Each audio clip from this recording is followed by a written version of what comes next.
Hello my dear students, welcome है आप सभी का आपके अपने यूट्यूब चैनल एलडीएसटी क्लासेस में। तो आई गेस आप सभी बहुत अच्छे हैं और बेहतरीन तरीके से पढ़ाई कर रहे हैं लाला। तो आज हम डिस्कस करने वाले हैं एक्सरसाइज 3.2 का क्वेश्चन नंबर 2 एंड 3, जो कि बेस्ड है भाई वर्ड प्रॉब्लम पे। Word problem word problem word problem, एक मतलब डर बैठा है बच्चों के अंदर कि भाई वर्ड प्रॉब्लम आ जाएगी तो कैसे सॉल्व करेंगे।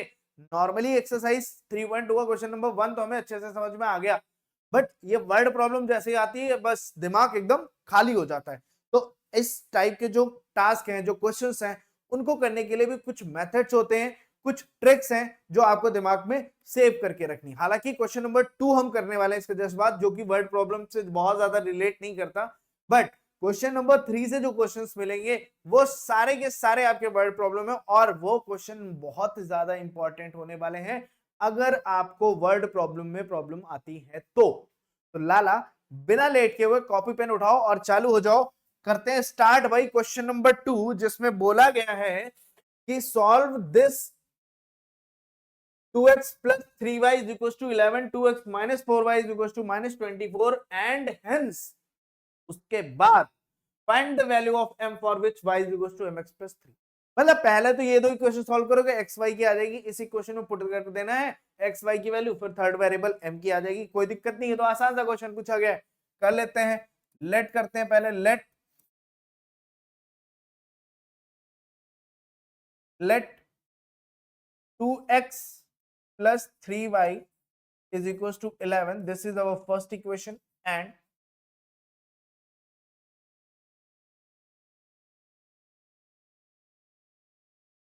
और ये हमारी लाला हो जाएगी इक्वेशन नंबर 2। कोई दिक्कत? तो भाई हम क्या करते हैं, किसी भी एक से, तो from first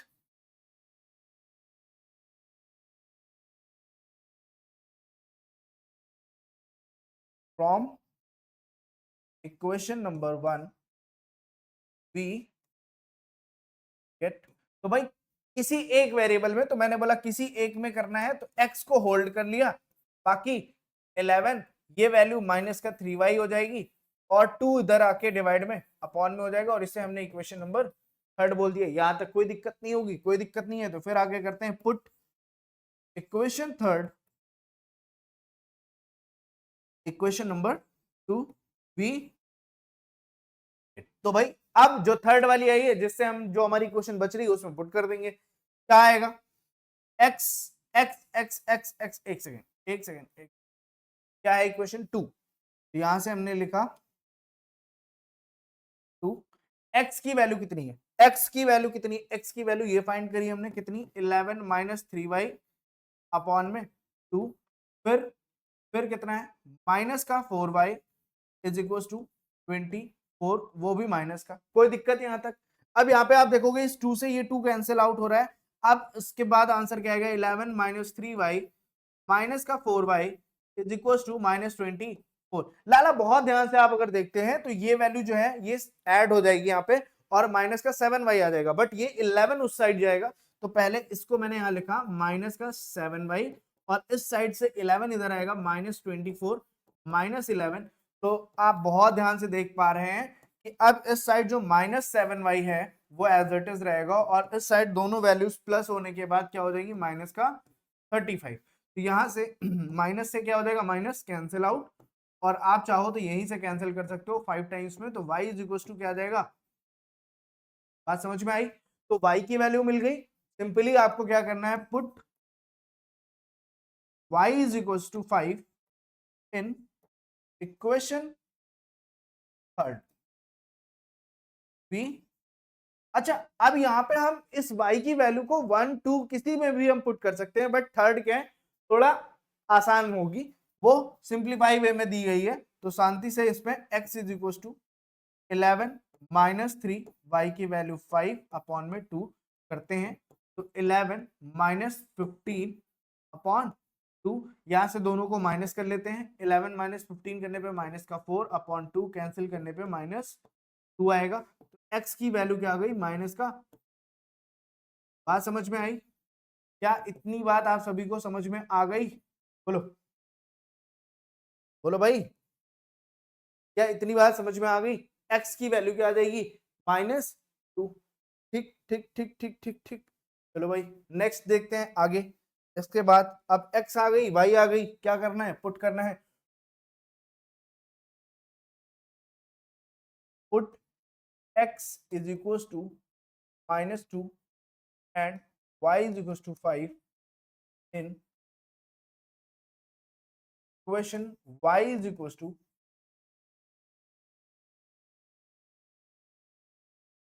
mx plus 3 we get। तो भाई अगर हम इसको पुट करते हैं तो हमें क्या मिलेगा, ध्यान से देखना। y की वैल्यू कितनी है, 5 is equal to m as it is रहेगा, x की वैल्यू -2 और प्लस का, तो यहां से 5 ये इस साइड आएगा -3 हो जाएगा और इधर -2m रहेगा, राइट। तो यहां से ये वैल्यू कितनी, 2 इज इक्वल टू -2m और यहां से आप बोलोगे -m जो है इस साइड आ जाएगा 2/2 कैंसिल होके 1, ठीक। तो इसको मैं क्या लिख सकता हूं, m इज इक्वल टू -1।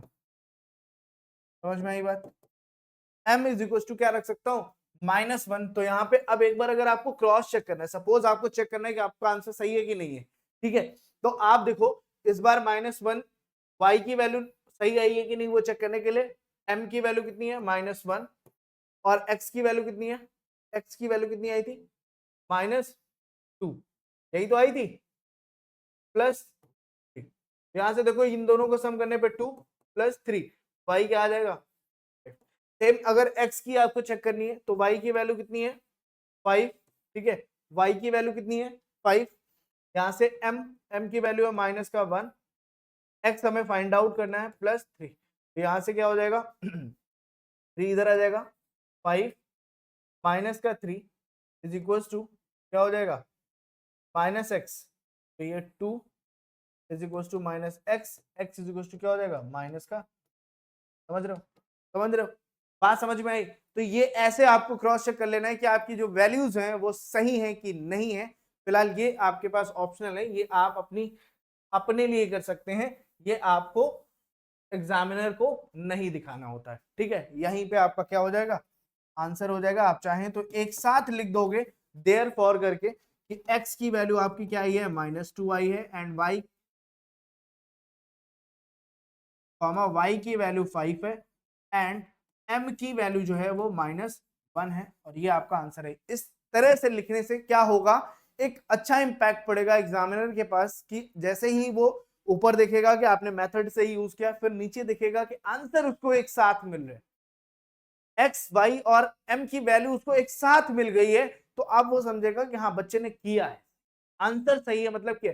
और वहीं पे आपका आंसर ढूंढना पड़ेगा। अब ढूंढते ढूंढते सपोज m की वैल्यू मिल गई और क्वेश्चन पीछे गया, एग्जामिनर ढूंढते ढूंढते चलता गया और x की यहाँ पे दिख गई, बट अब यहाँ पे इसको देखते देखते शायद तुम्हारा ये वाला साइन या कुछ तुमने गलती करी है तो वो भी तो दिख सकती है ना।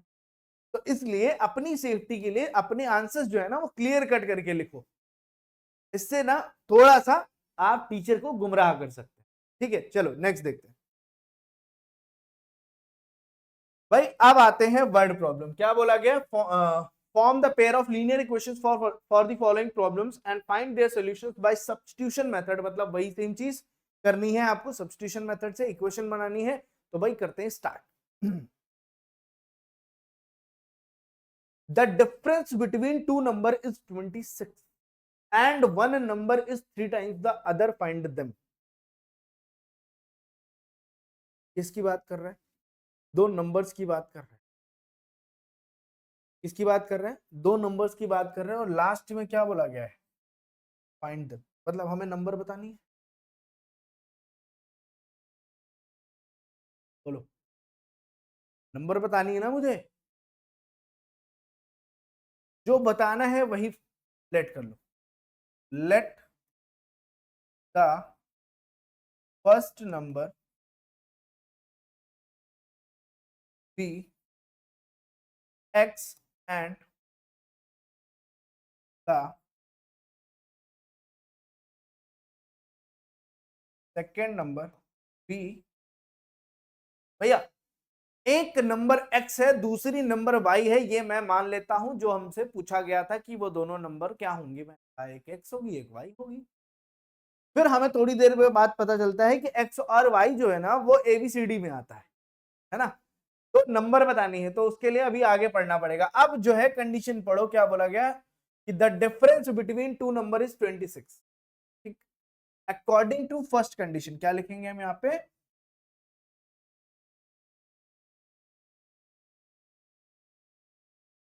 क्लिक हो भाई, according to first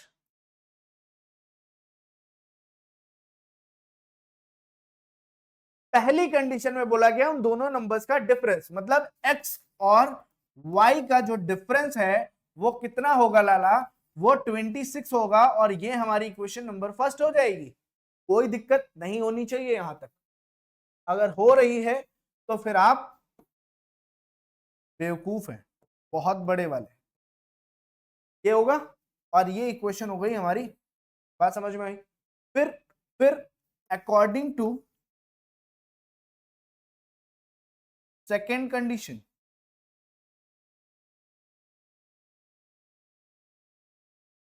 second condition में बोला गया है one number is 3 times the other.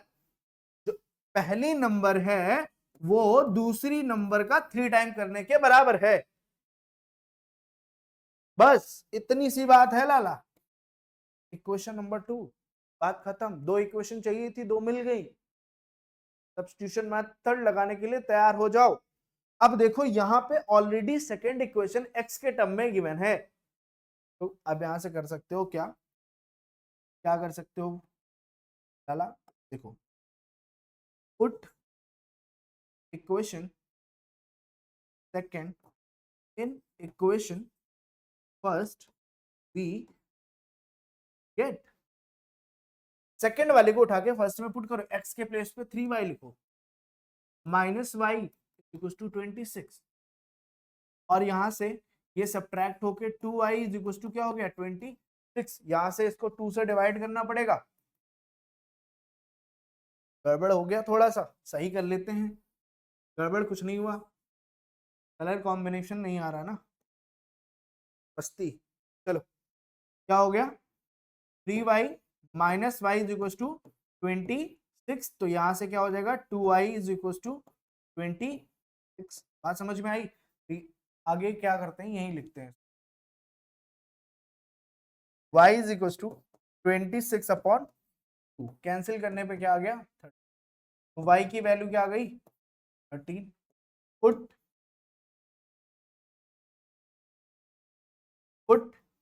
y is equal to 13 in equation second B,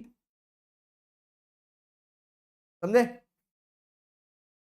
second में पुट करना है भैया इसमें, x is equal to 3 into 13, x is equal to क्या हो जाएगा 13 3 से 39। यहाँ पे अपना आंसर लिख दो, therefore the first number is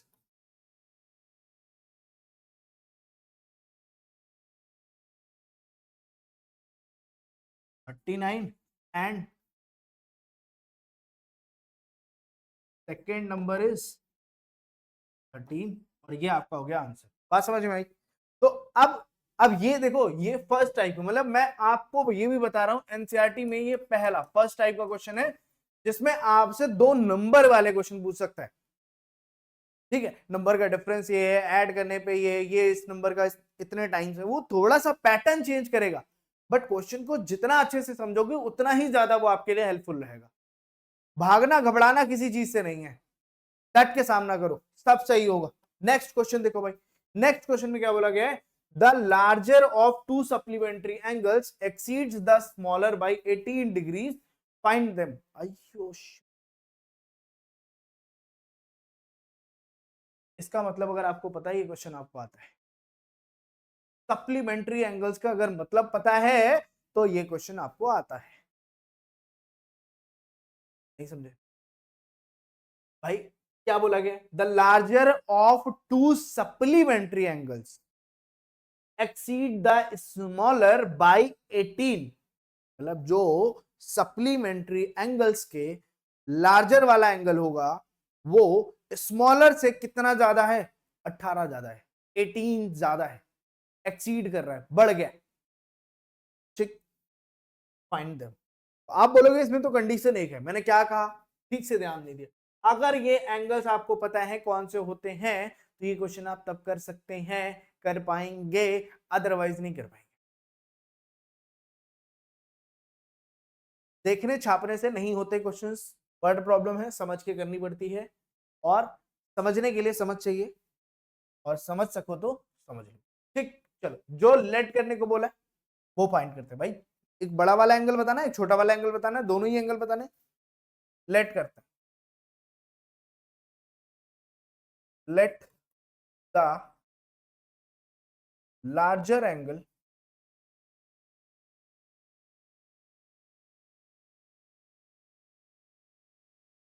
B x and the smaller angle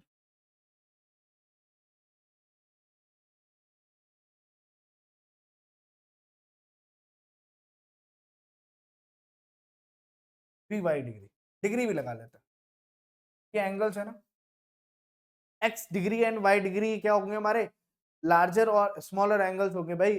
x जो है वो लार्जर एंगल, वाई जो है स्मॉलर एंगल। मैं फिलहाल आपकी इंफॉर्मेशन के लिए बता देता हूँ, सप्लीमेंट्री एंगल्स वो होते हैं जिन दो एंगल्स का सम जो होता है वो कितना होता है, 180 डिग्री होती है। कॉम्प्लीमेंट्री एंगल्स कौन से होते हैं, जिन दो एंगल्स का सम 90 डिग्री है, वो होते हैं कॉम्प्लीमेंट्री एंगल्स, ठीक। तो भैया अब यहाँ पे हम लिख सकते हैं वी नो दैट, अभी मैंने आपको बताया अगर सप्लीमेंट्री एंगल्स हैं तो उनका सम होगा 180 डिग्री। वी नो दैट कि x प्लस वाई करने पे हमें मिलेगा एंगल 180। बोलो, बात समझ में, क्या बात समझ में आई, आ गई, आ गई, आ गई, ठीक।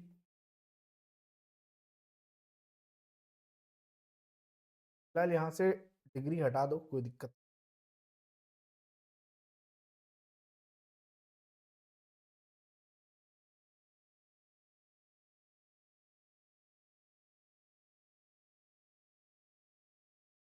ठीक। चलो आगे बढ़ते हैं, आगे क्या बोला गया है? ये हो गई फर्स्ट। अब according to question, according to question बोला गया है कि जो लार्जर वाला एंगल है, भैया कौन सा लार्जर है, वो एक्सीड कर रहा है स्मॉलर से, स्मॉलर कौन है, वाई। मतलब इसमें इतना प्लस करोगे तभी तो एक्स के बराबर होगा, क्या कहते हो, एक्स जो है वो वाई से 18 ज्यादा है, मतलब वाई को एक्स के बराबर आने के लिए 18 डिग्री चाहिए। बोलो, मैं कह रहा हूं तुम्हारे पास कुछ रुपए हैं, ठीक, तुम्हारे पास सपोज दैट कि 100 रुपीज है, जो कि जो कि तुम्हारे छोटे भाई से, जो कि तुम्हारे छोटे भाई से कितने ज्यादा है, 18 ज्यादा है। तुम्हारे पास 100 रुपीज हैं और तुम्हारे छोटे भाई से कितने ज्यादा हैं, 18 ज्यादा हैं। मतलब अगर छोटे भाई के पास 7 कितना 82, देखना पड़ेगा, हाँ 82 होगा ना, हाँ 82। अगर छोटे भाई के पास 82 रुपए हैं तो उसके पास अगर, अब यहां पे दोनों का रिलेशन देखो ना, 18 इससे ज्यादा हुए ना, बट तुम दोनों बराबर कब होगे, जब तुम्हारे छोटे भाई के पास भी क्या हो जाएंगे, 18। तो इक्वेशन समझ में आई कैसे बनती है, ठीक। तो यहाँ पे कई बार हम कंफ्यूज होकर क्या करते हैं कि भाई अगर लार्जर वाला ज्यादा है ना, ज्यादा का मतलब होता है पॉजिटिव, तो बड़े वाले के साथ पॉजिटिव कर देंगे, ना ना ना ना ना, पॉजिटिव यही रहेगा जो है, ठीक। बट समझना यहाँ पे ये है कि जब ये बराबर करना है ना हमें, देखो हम बराबर करने पे फोकस कर रहे हैं, तो y प्लस 18 करोगे तब वो x के बराबर आएगा, क्योंकि y तो छोटा था, x बड़ा था। तो बराबर करने के लिए किस में डाला जाएगा, जो कम होगा, ठीक है, समझ में आई बात। चलो इससे ये हमारी कौन सी इक्वेशन हो जाएगी, सेकंड। बट इसमें थोड़ा सा हम ट्विस्ट ले लेते हैं, ले ही लेते हैं, कोई दिक्कत नहीं, हमारी ये भी सॉर्टेड है, ठीक। समझ में आई बात, इतनी बात समझ में आ गई।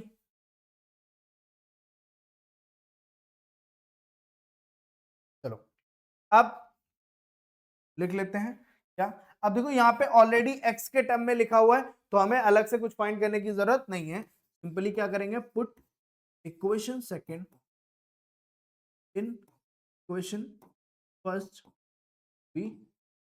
पुट करो भाई, x में y plus 18 plus 1 plus y is equal to 180 degree, यही है। 2y हो जाएगा, 18 उस side,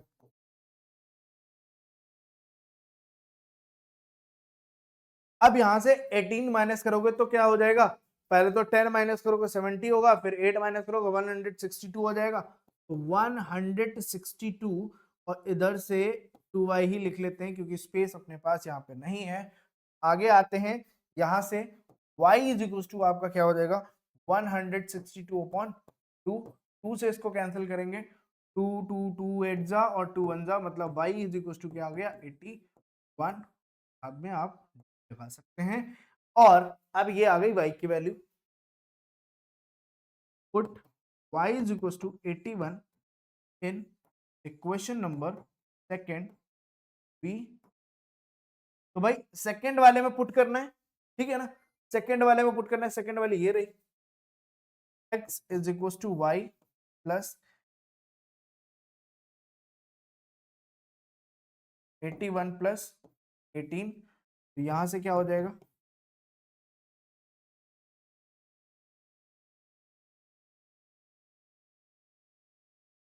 x is equal to 90। तो देयर फॉर स्मॉलर एंगल कितना हो गया 82, ठीक है, 81 हो गया।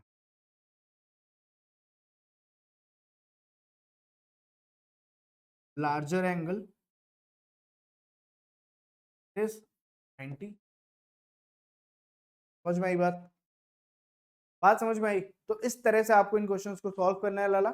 अगर इसमें भी कोई डाउट हो रहा है तो आप इसको एक बार फिर से देखिए, और फिर भी अगर डाउट है तो आप मुझसे कांटेक्ट करिए, बात करिए टेलीग्राम ग्रुप में, या कैसे भी जैसे भी आप चाहते हैं, आपको सारे सोर्सेस अवेलेबल है। आप इंस्टाग्राम पे बात कर सकते हैं, कोई भी अपनी क्वेरी है सब्जेक्ट रिलेटेड वो पूछ सकते हैं, टेलीग्राम ग्रुप बनाया हुआ है वहां पे आप अपनी क्वेरीज को पूछ सकते हैं। सारी चीजें आपके लिए उपलब्ध हैं इस चैनल पे, कोई किसी भी चीज के लिए आपको भागने या परेशान होने की जरूरत। क्वेश्चन नंबर थर्ड क्या बोला गया,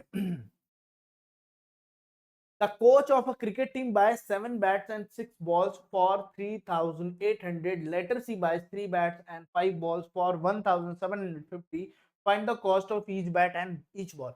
अगर मेरे लाल आप इस क्वेश्चन को उस पेन और पेंसिल वाले क्वेश्चन से रिलेट कर पा रहे हैं, मतलब आपके कॉन्सेप्ट हो रहे हैं क्लियर, समझ रहे हैं। अगर इस क्वेश्चन को तुरंत आपके दिमाग में इस क्वेश्चन को रीड करते ही क्वेश्चन समझ में आता है आपको पेन और पेंसिल वाला, तो मतलब हम ये मान के चलते हैं कि आपके कॉन्सेप्ट भैया हो रहे हैं क्या, एकदम मक्खन मलाई की तरह क्लियर हो रहे हैं, समझ रहे। तो भाई यहां पे करना क्या है कि आपको सेम क्वेश्चन बोला गया था पेन पेंसिल वाला, पहले पेन उतने खरीदे थे, पेंसिल उतनी खरीदी थी, फिर उसके बाद नंबर में चेंज करके सेम चीज खरीदी थी, बट नंबर्स में क्या किया था, वेरिएशन कर दिया था। वही चीज कर रहे हैं, बैट बॉल, यहाँ पे 7 बैट्स पहले खरीदी थी, 6 बॉल खरीदी थी, उसके बाद उसने 3 बैट खरीदी है, 5 बॉल खरीदी है, ठीक है। तो ऐसे करके वो चेंज करते रहते हैं, कोई दिक्कत ना है। तो पूछा क्या गया है, find the cost of each bat and ball, जो पूछा जाता है वही तो हमें लेट करना है। Let the cost of cost of a bat be x and the cost of ball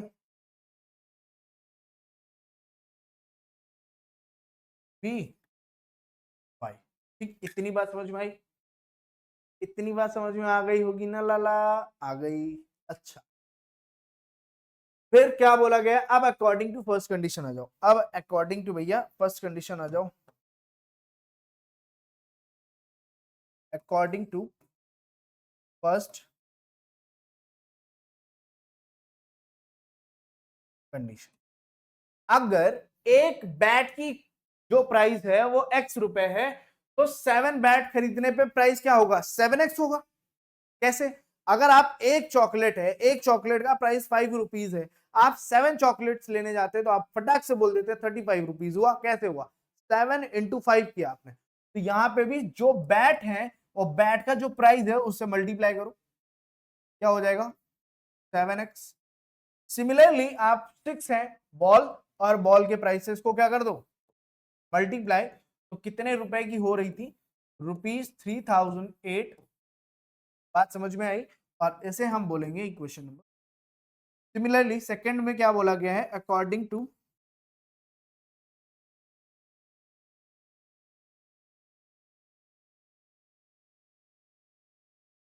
second condition में सेम चीज बोली गई, बट बैट अब कितनी है 3, तो 3 बैट्स की कॉस्ट 3x प्लस 5 बॉल्स की कॉस्ट क्या हो जाएगी 5y, और अब जो पैसे देने पड़ रहे हैं उसको 1750 रुपीज, और ये आपकी हो गई सेकेंड।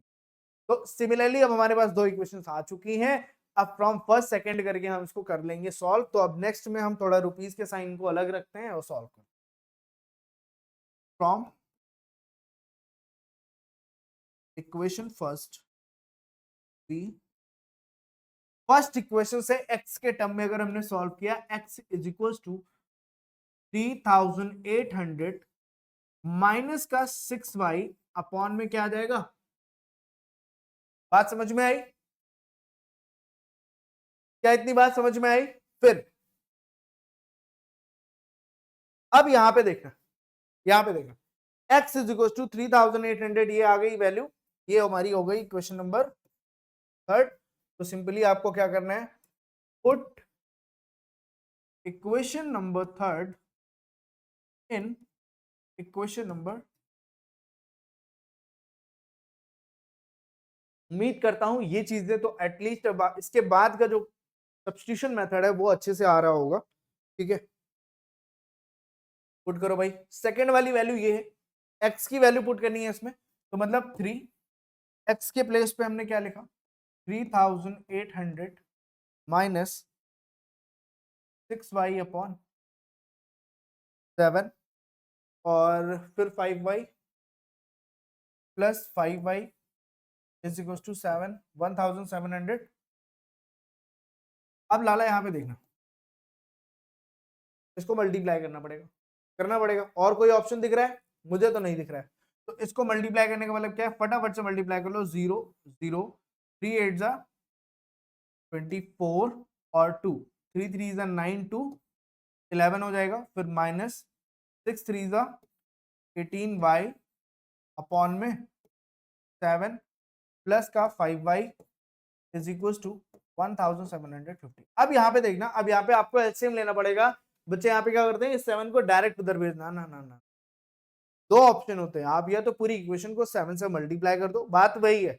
तो अगर आप पूरी इक्वेशन को 7 से मल्टीप्लाई करोगे तो इस वाले टर्म से 7 हट जाएगा, इन दोनों टर्म्स में 7 मल्टीप्लाई हो जाएगा। तो आपकी मर्जी है, जैसा आप चाहें, अगर एलसीएम लेकर करना चाहें एलसीएम लेकर करें, या डायरेक्ट अगर बोथ साइड में आप मल्टीप्लाई कर रहे हैं तो वो भी आप काम कर सकते हैं। सपोज मैंने बोथ साइड यहाँ पे मल्टीप्लाई किया, मल्टीप्लाई बाय 7 करने पे क्या होगा, 7 एक बार इस वाले टर्म के साथ मल्टीप्लाई होगा तो ये 7 हट के क्या हो जाएगा, सिर्फ और सिर्फ आपके पास बचेगा 11400 माइनस का 18y। और इसमें इसमें जब 7 5 होगा तो क्या हो जाएगा, 7 5 35y इज इक्वल टू, इधर 7 मल्टीप्लाई में आ जाएगा। तो अभी के लिए मैं 750 इंटू 7 लिखता हूँ, मल्टीप्लाई नहीं कर रहा हूँ, शायद कुछ हमारे लिए आसान हो जाए इसलिए नहीं कर रहा हूँ। अच्छा, अब इन दोनों में से सब्ट्रैक्शन करोगे तो इधर तो आपका 15 हो रहा है, 15 टू 17 आ रहा है, आ रहा है 17 आएगा पॉजिटिव का 17y, और ये वैल्यू उधर जाएगी नेगेटिव हो जाएगी। कुछ कैंसिल आउट हो रहा है कि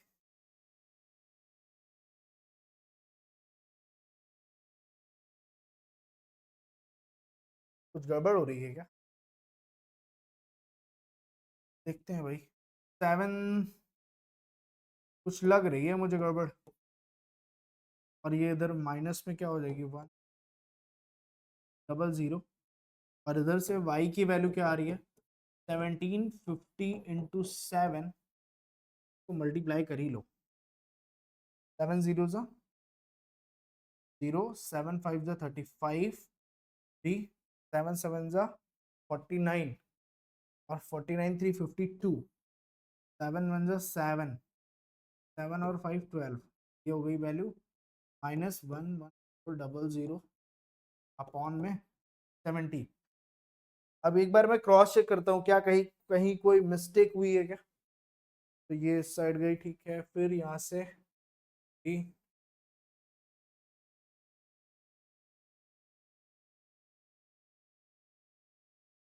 क्योंकि अभी y की वैल्यू नहीं मिली है ना हमें, इसकी वैल्यू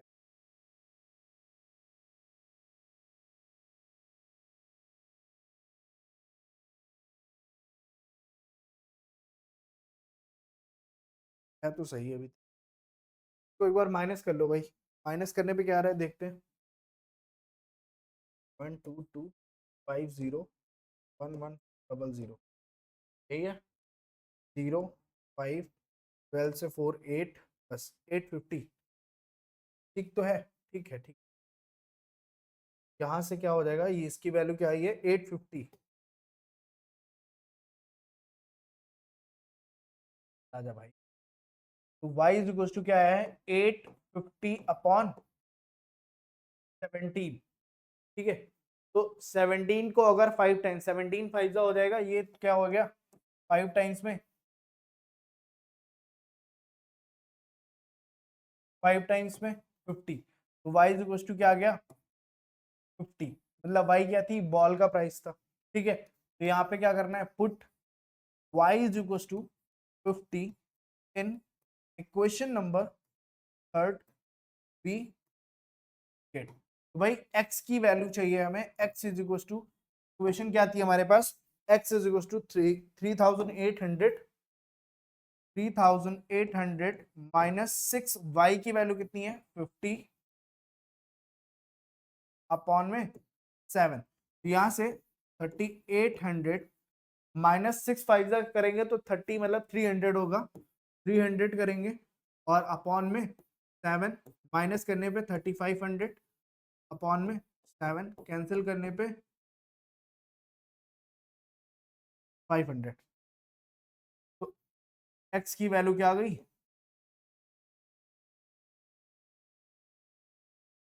x की वैल्यू क्या आ जाएगी 500। यहाँ पे हम क्या लिख सकते हैं, देयरफॉर क्या लिख सकते हैं, price of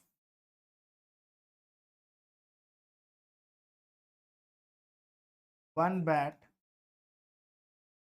is rupees 100 and the price of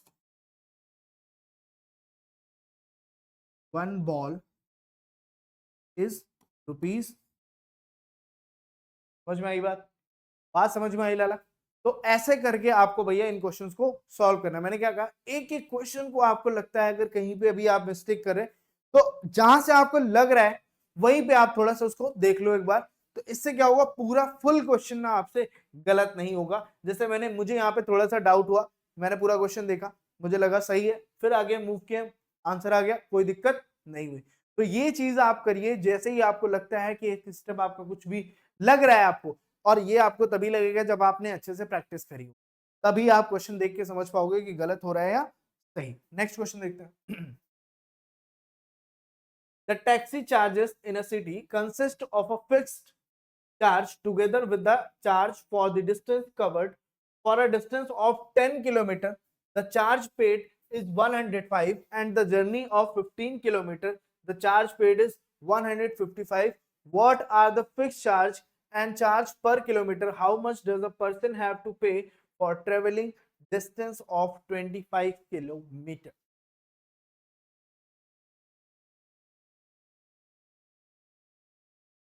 एक बार फिर से,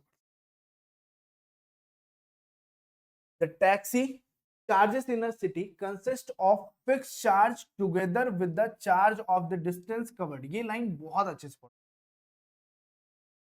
fix charge together with the charge of charge for the distance covered, मतलब अब जो एक टैक्सी चल रही है वो पहली चीज तो एक फिक्स चार्ज है उसका, कि आप अगर टैक्सी में बैठे तो इतना पैसा तो देना पड़ेगा, उसके बाद जितने किलोमीटर जाओगे पर किलोमीटर के हिसाब से भी पैसा पड़ेगा। बात समझ में? For a distance 10 kilometre the charge paid is this and the journey of 15 kilometre is charge paid is this. तो भाई हमें फिक्स चार्ज और दोनों ही चार्जेस निकालने।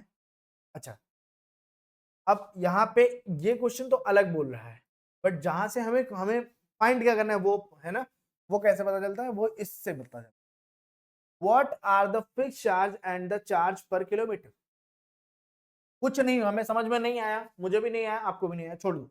ये देखो और लिखो let the fix charge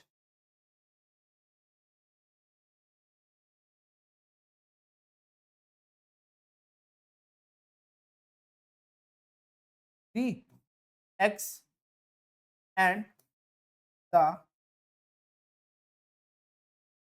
charge per kilometre be. क्या कहते हो, इतनी बात समझ में आई? भाई हमसे जो पूछा गया वही हमने एक्स लेट कर लिया, और जो फिक्स चार्ज था वो एक्स है, और जो पर किलोमीटर का चार्ज है वो वाई रुपए पर किलोमीटर है। कोई दिक्कत बिल्कुल नहीं होनी चाहिए, नहीं है। अब हम क्वेश्चन को पढ़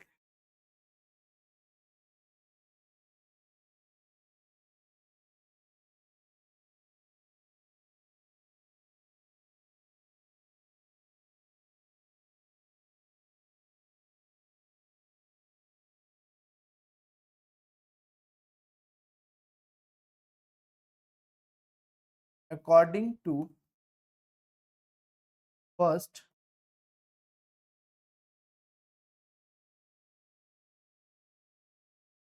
पहली कंडीशन में क्या बोला गया है कि for a distance of 10 kilometre the charge paid is 105।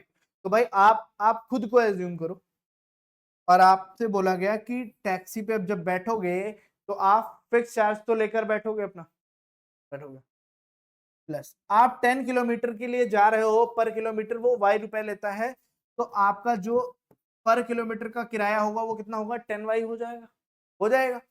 और इस टोटल को आपने कितना करके दिया है भाई, 105 करके दिया है। तो ये आपकी इक्वेशन नंबर 1 हो जाएगी। क्या इतनी बात समझ में आ गई है? आ गई है तो फिर आगे की तरफ बढ़ते हैं। According to second condition, second condition में मेरे लाल और भी आगे कुछ बोला गया है क्या, कि भाई आगे की जर्नी जो है उसमें भी आपको एक्स देना पड़ेगा, प्लस अब आपको 15 किलोमीटर जाना है तो 15 किलोमीटर का किराया देना पड़ेगा 15 वाई, और तब आपसे लिए जा रहे हैं पैसे 155। और ये आपकी इक्वेशन नंबर 2 हो जाएगी। कोई दिक्कत यहाँ तक? आप बोलोगे बिल्कुल भी नहीं, 1 रुपए की भी दिक्कत नहीं है, सारी दिक्कतें सॉल्व हो चुकी हैं। बोलो क्या समझ में आ रही है बात? ठीक, अब यहाँ पे फ्रॉम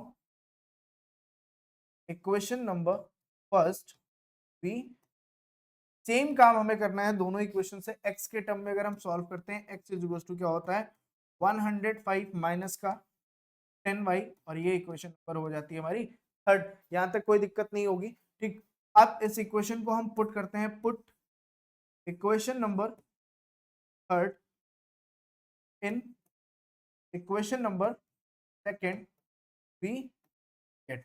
लाला अब इस थर्ड वाली को किस में पुट करना है, सेकंड में पुट करना है। सेकंड हमारे पास ये है, तो x की एज इट इज x के प्लेस पे रखना है ना, तो x के प्लेस पे हमने क्या लिख लिया 105 माइनस का 10y।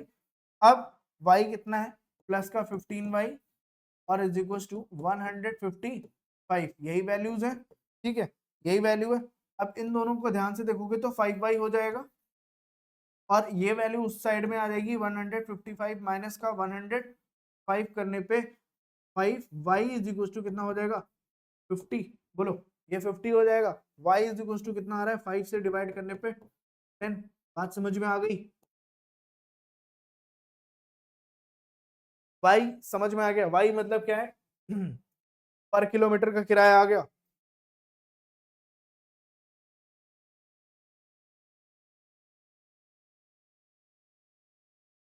Put y is equal to 10 in equation number third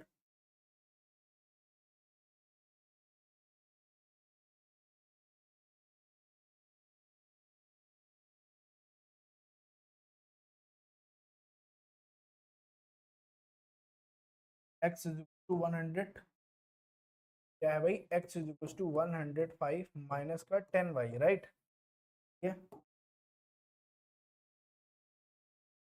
x is equal to 105 minus 10 into 10, x is equal to क्या हो जाएगा, ये 100, 105 minus 100, x is equal to क्या हुआ।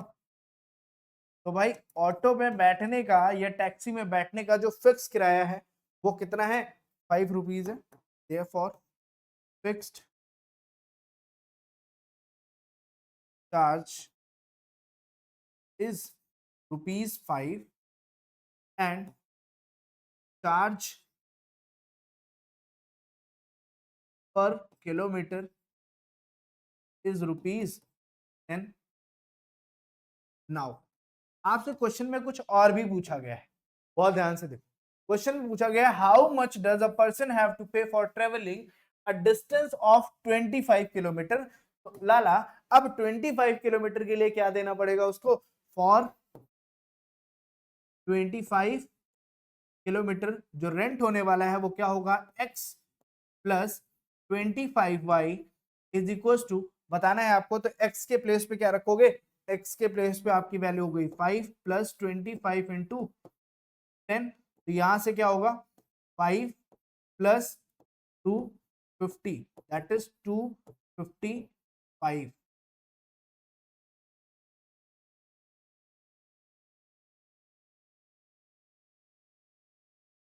₹255 पे करना पड़ेगा उसको 225 किलोमीटर डिस्टेंस ट्रेवल करने के लिए। बात समझ में, बात क्लियर हुई, ठीक, समझ में आ गए। नेक्स्ट क्वेश्चन देखते हैं। नेक्स्ट क्वेश्चन में क्या बोला जा रहा है लाला, क्वेश्चन नंबर 5, और ये भी बढ़िया क्वेश्चन है। देखो अभी तक जितने क्वेश्चन मिल रहे हैं ना, वो इतना याद रखो, इनमें से किसी एक पैटर्न का क्वेश्चन आपके बोर्ड एग्जाम में मिलेगा, किसी एक पैटर्न।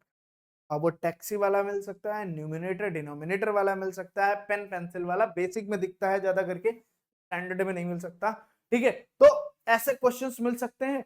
तो भाई इन क्वेश्चंस के अलावा कोई भी क्वेश्चन, मोस्टली मतलब मोस्टली जो क्वेश्चन बनते हैं इन्हीं से बनते हैं, बस नंबर का चेंज किया जाता है, दैट्स इट।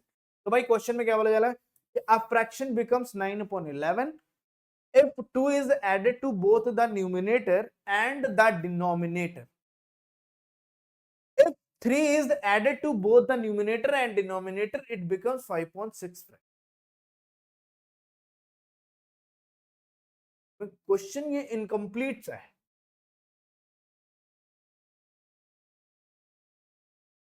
क्वेश्चन कंप्लीट है बट जो लिखना चाहिए था वो इन्होंने, वो शायद मिस टाइप हो गया है, ठीक है।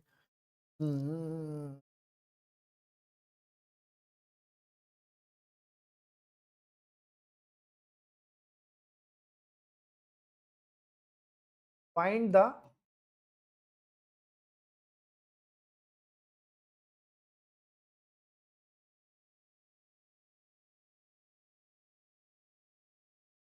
द फ्रैक्शन, इसी से तो मुझे आंसर मिलता है, यही नहीं लिखा है, ठीक है। तो हो जाता है कभी कभी। तो अब यहाँ पे क्या है, फाइंड द फ्रैक्शन, मतलब आपसे फ्रैक्शन पूछा गया, क्या बोला गया, क्या लिखा है उसमें मैंने नहीं पढ़ा, आप भी मत पढ़ो, आपसे जो पूछा जा रहा है वो लेट कर लो, लेट द फ्रैक्शन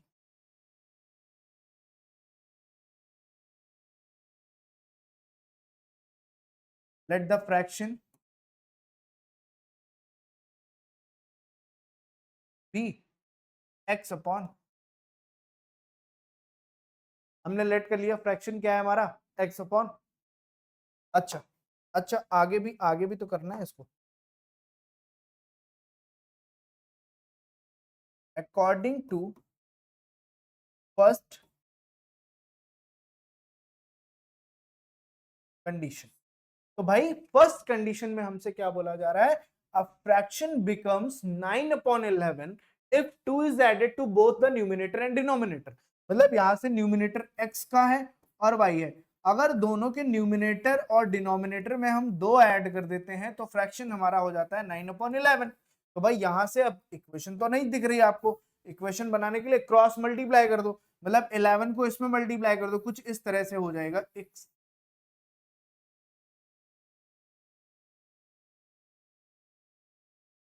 बात समझ में आई? तो अब यहां से मल्टीप्लाई कर लो इनको, यहां से क्या हो जाएगा 11x plus 22 9y plus 18, 9y इस साइड आ जाएगा 11x प्लस, एक सेकेंड, वैसे तो मैं इसको x के टर्म में लिख सकता हूं बट मुझे अभी इक्वेशन चाहिए, तो इक्वेशन के लिए आप 9y साइड लेकर आओ, माइनस का 9y हुआ प्लस का 18 माइनस का 22, सॉल्व करने पे 11x minus 9y is equal to, दोनों से माइनस करने पे माइनस का 4, और ये इक्वेशन नंबर हो गई हमारी। बात समझ में आई? तो फर्स्ट इक्वेशन आने के बाद हम बात करेंगे सेकंड इक्वेशन की। तो लाला सेकंड इक्वेशन के लिए हम क्या करते हैं, अकॉर्डिंग टू कंडीशन नंबर 2।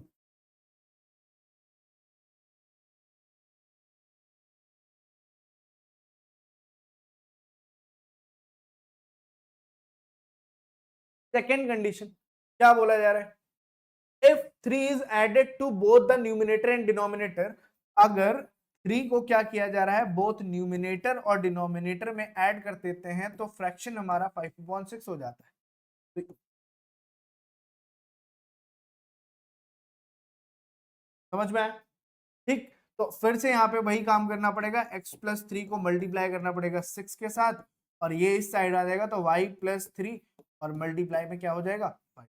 यहाँ से 6x प्लस 18 और 5y प्लस 3, y इस साइड आ जाएगा 6x माइनस 5y, और ये वैल्यू उस साइड जाएगी तो प्लस का 15 माइनस का 18। ठीक है, तो यहाँ से क्या वैल्यू आएगी 6x माइनस 5y, और इन दोनों से हमें आ जाएगा माइनस का 3, और ये इक्वेशन क्या हो जाएगी, इक्वेशन नंबर, बोले समझ में आया?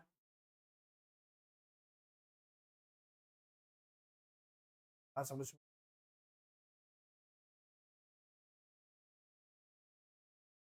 6x minus 5y is minus 3 हो गया, कोई दिक्कत यहाँ तक? कोई दिक्कत नहीं। अच्छा अच्छा अच्छा, तो अब हमें फिर से वही काम करना पड़ेगा, फ्रॉम दिस वाला खेल करना पड़ेगा, तो दोनों इक्वेशंस को मुझे एक बार लिखना पड़ेगा भाई नेक्स्ट पेज पे। और ये इक्वेशन नंबर हमारे पास जो फर्स्ट थी वो क्या थी, 11x minus 9, 11x minus 9y is to minus का 4, ये हमारी फर्स्ट इक्वेशन है। एंड सेकेंड इक्वेशन क्या आई हमारे पास, 6x minus 3y, 6x minus 5y equals to minus का 3, यही है।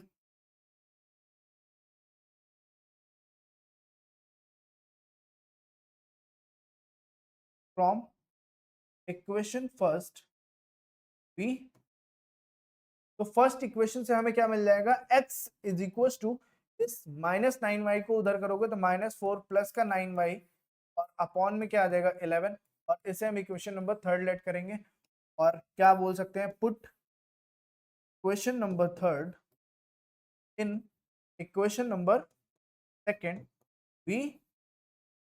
सेम जो अभी तक हम करते हैं वही काम बार बार करना है, बस आपको इक्वेशन फ्रेम करनी अच्छे से आ जानी चाहिए।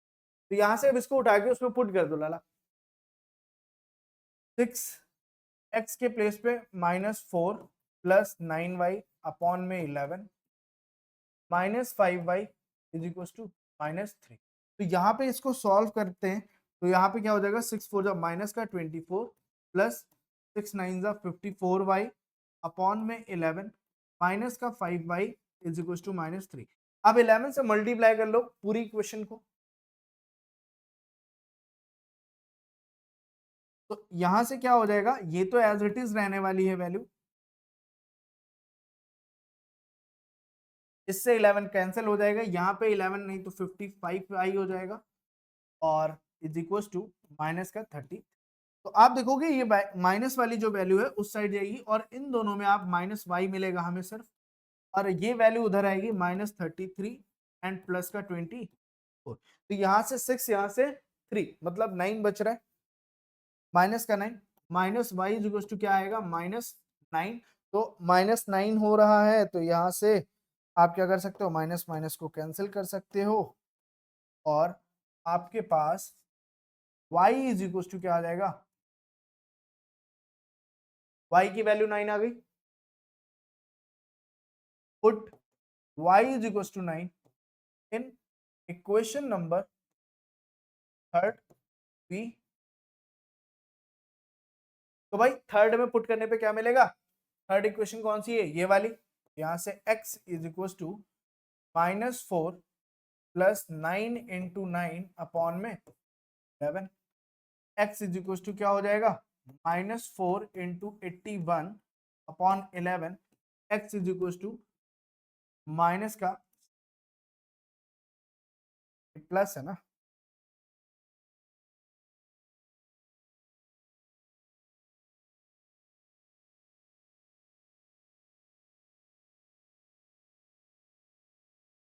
ठीक। दोनों को सॉल्व करोगे क्या आएगा, 77 पॉजिटिव का 11 से कैंसिल करेंगे तो क्या आएगा 7। यहाँ से x की वैल्यू क्या आ जाएगी 7 एंड y की वैल्यू क्या आई है 9। तो आपका जो फ्रैक्शन है, therefore fraction is 7/, fraction is 7/9। जो रिक्वायर्ड फ्रैक्शन था वो क्या हो जाएगा 7/9। तो ऐसे आपको एक एक चीज आपको यहाँ पे, अब इस टाइप के क्वेश्चन में थोड़ा सा और घुमा सकता है आपसे, आपको बोल सकता है डिनोमिनेटर में ये करना है, न्यूमिनेटर में ये करना है। तो जो बोल रहा है क्वेश्चन, पहले आपको लेट करना है सही चीज, फिर उसके बाद जो चीज क्वेश्चन बोलेगा बस उसी पे आपको कमेंट करना है, बाकी किसी चीज पे नहीं। जो बोल रहा है उसको लिखते जाओ, करते जाओ। और एक क्वेश्चन के बहुत सारे टाइप हो सकते हैं, घुमा घुमा के पूछा जा सकता है, इसलिए बहुत अच्छे से प्रैक्टिस करो, कॉन्सेप्ट क्लियर रखो अपना।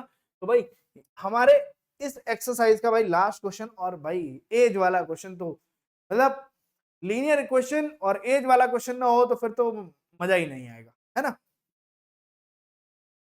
5 years hence the age of Jacob will be 3 times that of his son।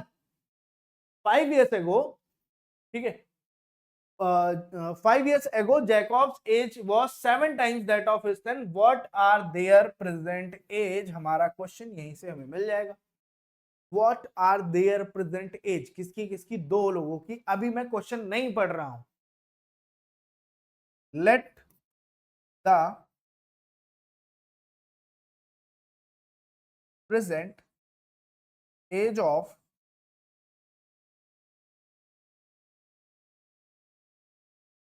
Jacob be x and the present age of his son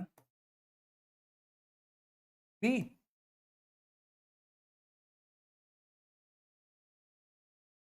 बात समझ में आई। आज की प्रेजेंट लेट कर लो जो पूछा जा रहा है। अब 5 year hence the age of Jacob will be 3 times that of his son। इससे भी मतलब नहीं, जब एज वाले क्वेश्चन आएंगे सिर्फ इससे मतलब रखना। 5 year hence, hence मतलब आज से आगे, ठीक है। अब इसमें बच्चे कंफ्यूज होते हैं कि एगो में क्या होता है, हेंस में क्या होता है।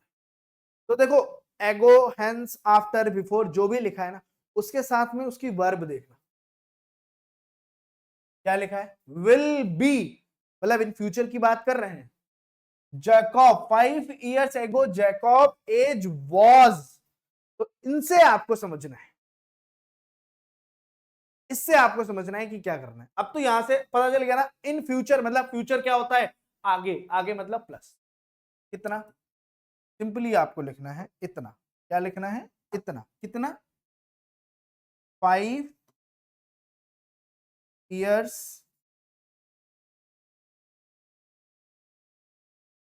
hence। 5 year hence Jacob as क्या हो जाएगी,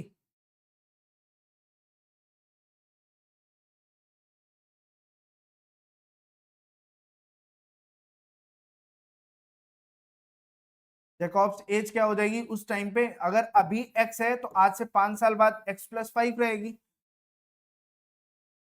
इज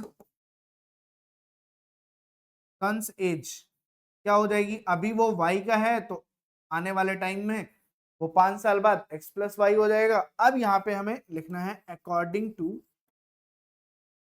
फर्स्ट, अब लाला इसको पढ़ने की जरूरत। The Jacob age, the age of Jacob will be 3 times that of his son. उस टाइम पे जो जैकॉब की एज है वो 3 टाइम्स ऑफ हिज सन की एज के बराबर है। ये सॉल्व कर लो। x plus 5 is equal to 3y plus 15, x minus 3y is equal to 15 minus 5। यहां से क्या हो जाएगा, x minus 3y is equal to 10, और ये इक्वेशन हो जाएगी फर्स्ट। ठीक, समझ में है, समझ में है। फिर नेक्स्ट वाला, नेक्स्ट क्या बोला गया, 5 years ago, 5 years ago, तो आज से 5 साल आगे की बात कर रहे हैं, तो सॉरी पीछे की बात कर रहे हैं, एगो है ना, वॉस। ठीक, तो अब यहाँ पे कितना बोला गया है, 5 years ago, मतलब अगर अभी एक्स है तो आज से 5 साल पहले क्या रही होगी जैकॉब्स एज, कितनी रही होगी, x minus 5 is son's age. उसके सन की एज कितनी रही होगी, y माइनस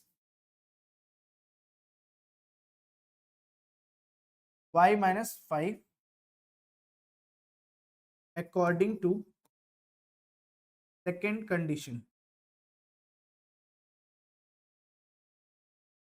सेकेंड कंडीशन में क्या बोला गया है, ला ला ला, सेकेंड कंडीशन में बोला गया है जैकॉब की जो एज है was 7 times that of his सन, मतलब जो जैकॉब की एज उस टाइम पे रहेगी वो उसके बेटे की एज के 7 टाइम्स, 7 टाइम्स y माइनस 5, ये इसके बराबर रहेगी।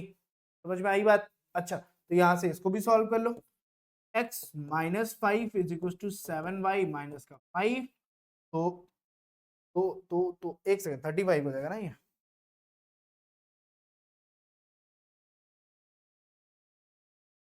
x माइनस 7y और माइनस का 35 प्लस का 5, तो यहां से आपके पास इक्वेशन बन जाएगी x minus 7y is equal to minus का 30, और ये आपकी इक्वेशन नंबर 2 हो गई। तो दोनों ही इक्वेशंस को मुझे लिखना पड़ेगा।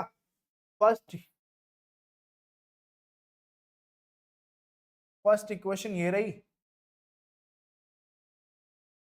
सेकेंड इक्वेशन यहाँ पे है, दोनों को उठा के लिख लेते हैं भाई। x minus 3y is equal to 10, x minus 3y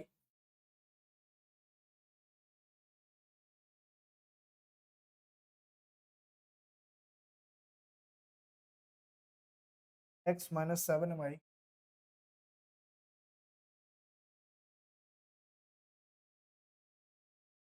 ठीक है। तो अब वही सेम काम हमें करना है, क्या करना है, from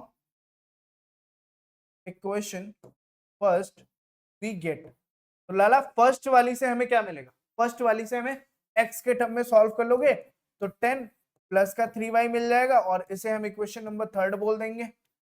put equation number third in equation number second we get, तो भाई सेकेंड में x की वैल्यू पुट करनी है, x के प्लेस पे क्या लिख सकते हैं, 10 minus 7, 10 plus 3y minus 7y is equal to minus का 30। बात समझ में आ रही है। अब यहाँ पे देखना क्या करते हैं, इन दोनों को सॉल्व करोगे तो -4y हो जाएगा, ये 10 उधर चला जाएगा, तो ये क्या हो जाएगा, दोनों को सॉल्व करने पे माइनस का 4y, इस साइड -30, इधर से -10 भी आया, तो -4y इज इक्वल टू क्या हो जाएगा, माइनस का 40, y नेगेटिव से negative cancel, y is equal to क्या होगा 40/4, जिसमें हम y की वैल्यू क्या लिख सकते हैं 10। बात समझ में आ गई होगी, उम्मीद करते हैं समझ में आया। तो y जो थी, y किसकी एज थी, जैकॉब की, तो जैकॉब भैया प्रेजेंट में वो 10 साल का है, 5 साल पहले वो 5 साल का रहा होगा, ठीक है। Put y is equal to 10 in equation number 10, in equation number किसमें, थर्ड में पुट करो, थर्ड में पुट करते हैं भाई, थर्ड में पुट करने पे क्या मिल रहा है, x इज इक्वल टू 10 - 3 और y की वैल्यू कितनी आई है 10, तो 10 - 3 कितना हो जाएगा, ये 30, गलत हो रहा है, ना ना ना ना गलत हो रहा है, गलत हो रहा है, कुछ तो गलत हो रहा है इसमें, ये सही है,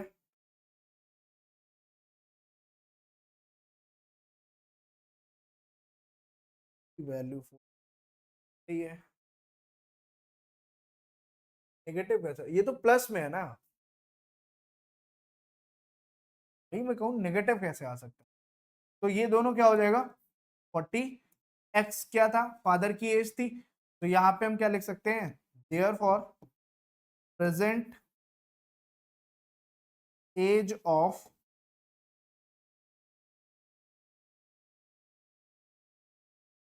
Jakob is 40 year and his son's age is 10 year, और ये आपका क्या होगा आंसर, समझ में आया? तो इस टाइप से आपको क्वेश्चंस करने हैं, जो एज के क्वेश्चंस होंगे भाई, एज के क्वेश्चंस आपको कंफ्यूज करेंगे, बट उसमें कंफ्यूज होना नहीं है, ऐसे क्वेश्चंस आपको कंफ्यूज करने की पूरी कोशिश करेंगे, बट आपको देखो क्वेश्चन को लास्ट से स्टार्ट करो, पढ़ो एक बार, फर्स्ट टाइम आप क्वेश्चन का एकदम थोड़ा सा हल्का से समझ लो, समझने की कोशिश करो, बट करने कहां से, करना आपको लास्ट से ही है उसको, ठीक है। तो भाई अब जो है आपको क्या करना है, प्रैक्टिस करनी है, मैं उम्मीद करता हूं कि आप ऐसे ही सिमिलर 10 वर्ड प्रॉब्लम्स करने वाले हैं,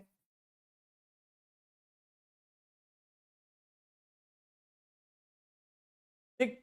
और अगर अभी तक आपने टेलीग्राम ग्रुप नहीं ज्वाइन किया है तो आप टेलीग्राम ग्रुप ज्वाइन करिए, जहां पे आपको प्रैक्टिस क्वेश्चंस, जो क्लास के नोट्स हैं, ये सारी चीजें प्रोवाइड की जाती हैं, और जो भी स्टडी मटेरियल, जो भी लेटेस्ट न्यूज है, अपडेट है, सारी चीजें आपको मिलती हैं विदाउट एनी चार्ज, ठीक है। और जो भी आपको पर्सनल किसी सब्जेक्ट में या पर्सनल आपको किसी क्वेश्चन में हेल्प चाहिए, वो भी करने के लिए हम आपके लिए वहां पे अवेलेबल है। तो बाकी पढ़ते रहो, मस्त रहो, take care, all the best, bye bye.